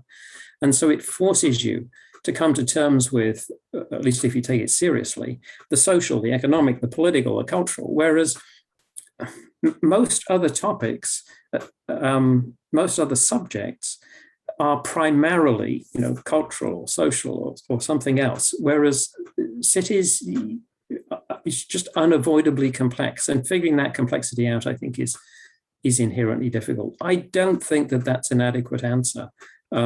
Certainly, there must be a lot else besides. Some people, of course, will say, well, I mean, the obvious answer is that there really isn't anything distinctive about cities, and that's why most people ignore the subject. I obviously don't believe that, but I don't know. I'd be really curious to know if Pierre-Yves has any thoughts about that, but judging from that little expression there, I sense not. I think that's an amazing question to end at least our intellectual portion of this session. And I wanted to certainly take the time to thank Richard a million times over for being our first person to participate in this, our guinea pig in this big conversation. So Richard, thank you so much. This has been a really energizing conversation, and we greatly appreciate both your book and yourself in moving us through this, this new sort of question. So I'm going to sort of officially end this portion of our discussion and then hand it over to Carl, who's going to take it from here. I think, Carl, let us know what you'd like us to do from here.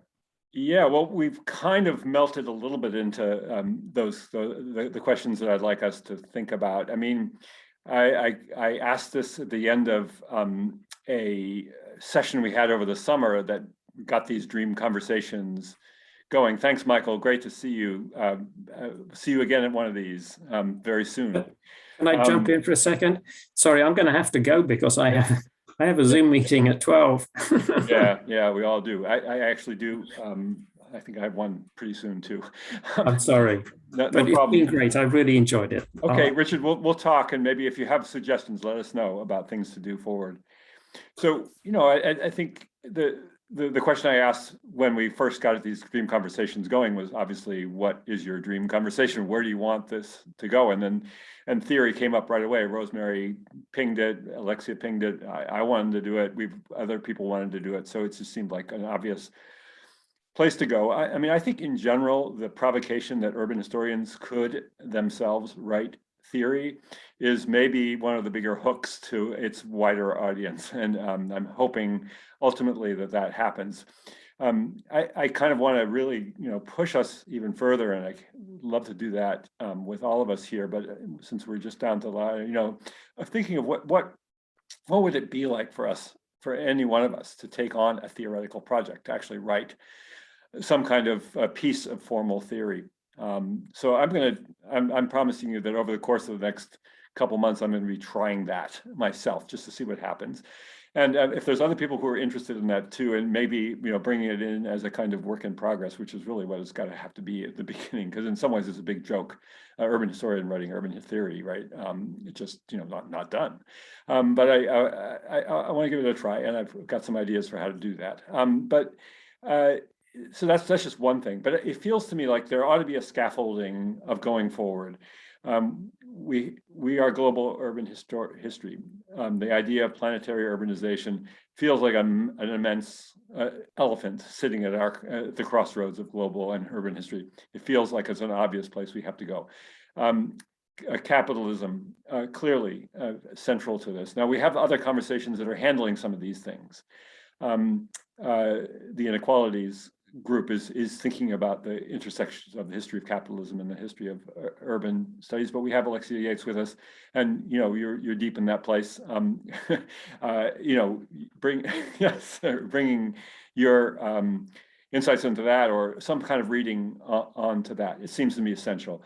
The last line of Richard's element is so powerful to me, that thinking about cities' role is the origins and the solutions to climate change. That's a pretty heady existential place to leave us, and we're doing some of that in the Anthropocene. I'm hoping that we'll have some chance to do some joint events that address that. But what's next? What's the first? I guess the question is, what's the first priority? Where do we go from here? In some sense, we've done what we really needed to do, which is get that issue about the urban variable out there, and we did not resolve it. Pierre-Yves, sorry about that. We failed yet again. On the other hand, I think we're doing some really sort of groundbreaking thing. What do you do from there? What's the next step?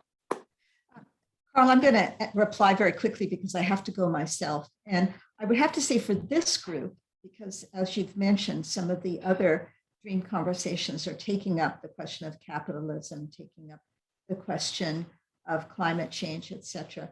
For this group, it seems to me we need to think about our own categories, right? Rather than just responding to planetary urbanism or whatever it might be, that we need to stop and look at our own categories and look at Pierre's question of why it's been so difficult, why we're still grappling with this terminology and why we're still grappling with what we think is our discipline. So I guess I'll raise my hand for that, is to look at our own categories, our own way of seeing this, and looking at how we can, what we have contributed and how we can continue to contribute, right?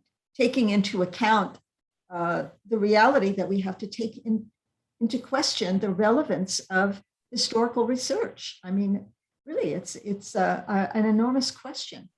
So what are we contributing here? And do our categories, do our definitions, do our conceptions of the urban, do they matter? And what are we missing here? What do we need to do? So I'll raise my hand for that portion. I mean, we've gone through a lot of material this morning. For me, it's morning. So it's been completely wonderful. And there's a lot of ways we can go, but I think our own scaffolding is what I would be interested in looking at. And how would we do that, Rosemary? Because that scaffolding in some level only exists maybe in the moments when we're reading somebody else's theory and we're deciding whether or not it applies to our archive or something like that, right? I mean, we don't have a body of urban historians writing urban theory. Is there something? Well, I guess I would tear it apart by, we could conceivably, and I'm interested in everyone else's ideas on this, certainly. We could conceivably do a series of workshops on vocabulary and narrative, on temporality and periodization, on spatiality. That was raised a lot, in terms of is there a relationship between the urban experience and some sort of space or place that we understand. So I think we could take, and there are many more, we could take each of those.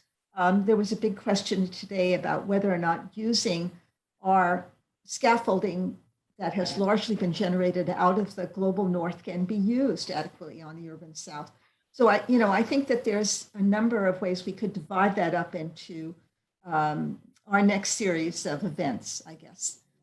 So that's what I'll say for the moment, my reaction to what we've talked about this morning. Although I have to say that, there's many more, and I'm very interested in hearing what other people have to say. Tamara and Daniela, what would you like from this year? We can, obviously you'll be meeting one-on-one with these amazing mentors. And that's great, but I would love to hear an event that you would love to be at as you work out your own your own projects and as you become as you emerge as scholars. I think this is not a huge contribution, but I'm thinking what Rosemary was just saying sounds fantastic to me. I mean, kind of perhaps just go to basic and kind of tear apart those ideas, right? And kind of the things that we take for granted or the assumptions that we have or the vocabulary that we use. And I also was thinking about like this idea of temporality, right? Like or the types of cities that we take for granted, like the industrial city or the commercial city or what that means, right? Because I think like for building that types or like we use that as a shorthand in many ways, right? In kind of designing a place and a time, it would kind of an urban form took shape perhaps, but perhaps thinking about that the centers temporalities as well as spatialities and might help us in thinking about the vocabulary that we use for that. But I don't have any particular like specific ideas, like because I'm thinking like, okay, if we go to the vocabulary, which will be kind of the main words or concepts or analytical categories that we think are at the center for doing urban theory or for thinking about theory of urban places or of the city. And yeah, but open to everything. Everything sounds really great. this may sound, and maybe is, a bit too narrow from the ambitious agenda you laid out, but I think I'm kind of obsessed with the idea of the historicity uh, of knowledge about the urban, whether if it's theoretical or historical. And I think maybe one way forward, if this is something we want collectively to pursue, is to start to, instead of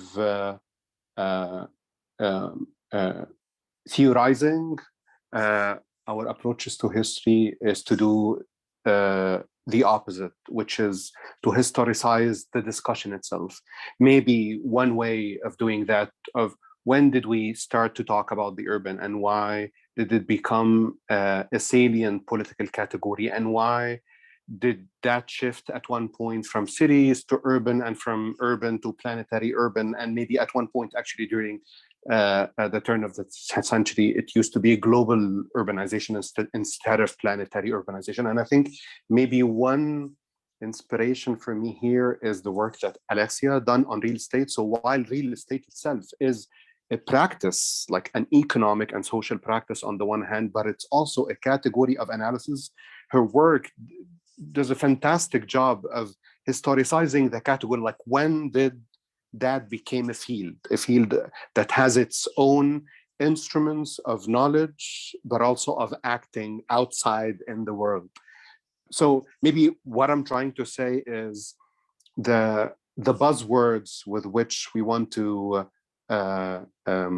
instigate this conversation maybe needs to be first historicized, and maybe several events could just scratch the surface of what some of those keywords, like what were the histories, and is it in relation to capitalism, or maybe to a rising international domain, as the other buzzword of sustainable development in relation to, I don't know, like the UN. So yeah, I also do realize that this is a bit biased and self-serving, since it's kind of it relates to my own research questions, but that's how I'm coming to the discussion.